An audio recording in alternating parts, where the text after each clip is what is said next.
जैसा कि हम सभी जानते हैं, फेस्टिवल सीजन स्टार्ट हो गया है, दिवाली आने वाली है और इस समय एयर में पोल्यूशन बहुत ज़्यादा बढ़ता चला जा रहा है, क्योंकि इस समय जो एयर का फ्लो है वो रुक जाता है। ठीक से एयर फ्लो ना होने की वजह से आपके एनवायरनमेंट के अंदर पोल्यूटेंट्स इकट्ठे होने स्टार्ट होते हैं और उसकी वजह से कुछ सिम्टम्स पेशेंट में देखने को मिलते हैं। सांस लेने में तकलीफ होना, आंखों में जलन होना, दम ऐसे लगता है घुट रहा है। तो जितने अस्थमा के पेशेंट हैं उनको तो बहुत ज़्यादा प्रिकॉशंस रखनी ही है। उसके अलावा जो नॉर्मल हेल्दी पर्सन है उनको भी अपनी हेल्थ का ध्यान रखना है ताकि उनके लंग्स हेल्दी रह सके। तो इस वीडियो में हम उन टिप्स के बारे में बात करेंगे जो आपके लंग्स को हेल्दी रखने में मदद करेगी। आपको सांस की जितनी भी तकलीफें हैं, जैसे सांस लेने में कोई दिक्कत हो रही है, छाती में दर्द हो रहा है, बलगम बहुत ज्यादा बन रहा है, इस सबको रोकने में मदद करेगी और इन सिम्टम्स को कम करने में मदद करेगी। तो हमें क्या ध्यान रखना है जब भी हम पब्लिक प्लेसेस पे विजिट कर रहे हैं, क्योंकि हम शॉपिंग के लिए जा रहे हैं या बाहर निकल रहे हैं, क्राउड ज्यादा बढ़ गया है फेस्टिवल्स के दौरान, तो आप अपना मास्क जरूर कैरी करेंगे और पब्लिक प्लेसेस पे मस्ट है, मैंडेटरी है कि आप अपना मास्क जरूर वेयर करें। इससे फायदा क्या होगा? मास्क सिर्फ आपके सेफ्टी को प्रमोट करता है, आपके लंग्स को हेल्दी रखने में मदद करता है, क्योंकि आपका फायदा है इसको वेयर करने में। इसीलिए कहा जाता है, क्योंकि कुछ लोग सोचते हैं कि कहते रहते हैं मास्क पहनिए, कुछ नहीं होता इससे। नहीं, मास्क क्या हेल्प करता है? एक फर्स्ट लाइन ऑफ डिफेंस की तरह काम करता है। जैसे हमारी बॉडी की स्किन जो है वो फर्स्ट लाइन ऑफ डिफेंस है, किसी भी इन्फेक्शन से हमें बचाती है बॉडी के अंदर तक पहुंचने में, वैसे ही हमारा नेजल म्यूकोजा भी हेल्प करता है किसी भी इन्फेक्शन को आपकी बॉडी के अंदर ना पहुंचाने में।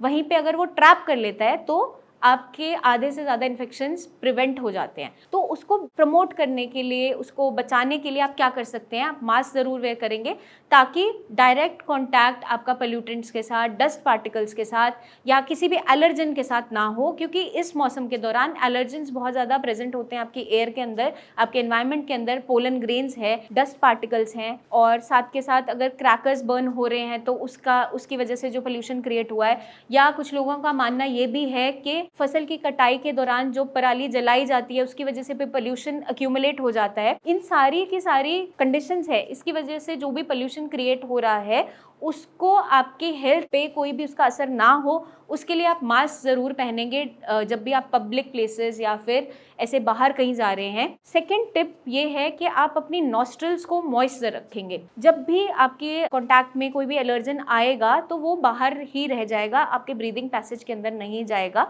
तो आप क्या कर सकते हैं? सुबह और रात के समय नाक के अंदर आप बादाम तेल का इस्तेमाल कर सकते हैं, या षटबिंदु तेल है या कोई भी तेल, आप जैसे सरसों का तेल है वो भी इस्तेमाल कर लेंगे।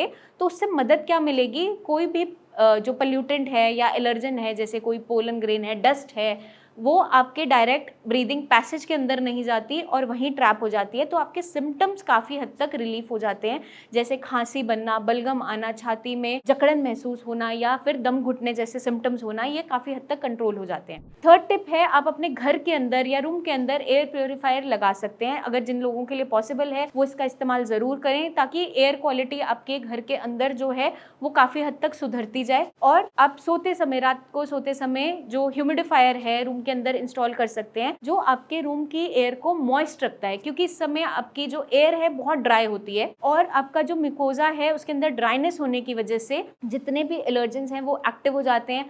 आपकी जो इम्यूनिटी है हाइपर सेंसिटिव हो जाती है, जिसके कारण से आपको बहुत ज़्यादा बलगम बनना, छींकें आना, आँखों में, नाक में लालपन महसूस होना, या हमेशा रेड रहती है आपकी आईज, या इचिंग होती रहती है, या फिर बॉडी के ऊपर रैशेस भी हो जाते हैं। ये सारे के सारे लक्षण देखने को मिल रहे होते हैं। तो हम क्या करेंगे? एयर ह्यूमिडिफायर अगर लगाते हैं तो उससे एयर मॉइस्ट होनी स्टार्ट होती है और आपको सांस लेने में थोड़ा ईजी होता चला जाता है। फोर्थ टिप है, आप स्टीम का इस्तेमाल कर सकते हैं डेली बेसिस के अंदर। आपको स्टीम इनहेलेशन करना है, मतलब कि आप गर्म पानी में अजवाइन डालकर, विक्स डालकर या फिर नॉर्मल प्लेन पानी से ही आप भाप ले सकते हैं, जिससे क्या मदद मिलेगी? आपका ब्रीदिंग पैसेज मॉइस्ट रहता है, जो भी बलगम अंदर जमा हो रहा है वो मेल्ट आउट होके या तो आपके खांसी, जब आप खांस रहे हैं तो उसको स्पिट आउट कर पाते हैं, या फिर लेट्रिन के रास्ते बाहर निकलता चला जाता है। तो अगर हम इन सारी चीज़ों को फॉलो करते हैं तो काफ़ी हद तक अपने सिम्टम्स में रिलीफ पा सकते हैं। साथ के साथ हम क्या कर सकते हैं? अपनी डेली डाइट के अंदर गुड़ का इस्तेमाल बढ़ा सकते हैं। जो पेशेंट्स नॉन डायबिटिक हैं वो गुड़ का इस्तेमाल ईजिली कर सकते हैं। आप हल्दी वाला दूध ले सकते हैं, उसके साथ आप गुड़ ले लीजिए, क्योंकि प्लेन दूध हम वैसे भी अस्थमा अस्थमा पेशेंट्स में अलाउ नहीं करते क्योंकि कफ फॉर्मेशन होता है, बट आपकी इम्यूनिटी को बूस्ट करने के लिए हम हल्दी वाला दूध दे सकते हैं।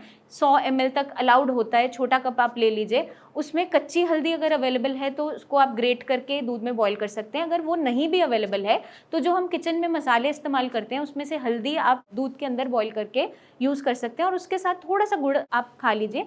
उससे क्या मदद मिलती है, जितने भी डस्ट पार्टिकल्स हैं, एलर्जेंस हैं, जितनी गंदगी बॉडी के अंदर जा रही है वो ट्रैप हो जाती है गुड़ के साथ साथ, और आपके जो हल्दी है वो वैसे भी आपका इम्यूनिटी को बूस्ट करने में मदद करता है। तो आपका जितना भी बलगम हो रहा है या खांसी या आपको नाक में से पानी आ रहा है, छींकें आ रही है, आईज में रेडनेस बहुत ज़्यादा बन गई है, वो सारे के सारे सिम्टम्स रिलीव होने स्टार्ट हो जाते हैं। आई होप ये वीडियो आपको मदद करेगी अपना बचाव करने में, अपने लंग्स को हेल्दी रखने में और अपने अस्थमा अटैक्स को ट्रिगर ना होने देने में। आपके माइंड में कोई भी डाउट्स हैं, क्वेश्चंस हैं तो आप ज़रूर पूछिए, कमेंट करके पूछ सकते हैं, या मेरी टीम से आप ओवर द कॉल बात भी कर सकते हैं। नीचे दिए हुए नंबर्स पे आपकी कोई रिपोर्ट्स हैं आप शेयर कर सकते हैं, या आप आना चाहें तो क्लिनिक आकर पर्सनली मिल भी सकते हैं। Wishing you all a very happy Diwali, stay safe and stay healthy.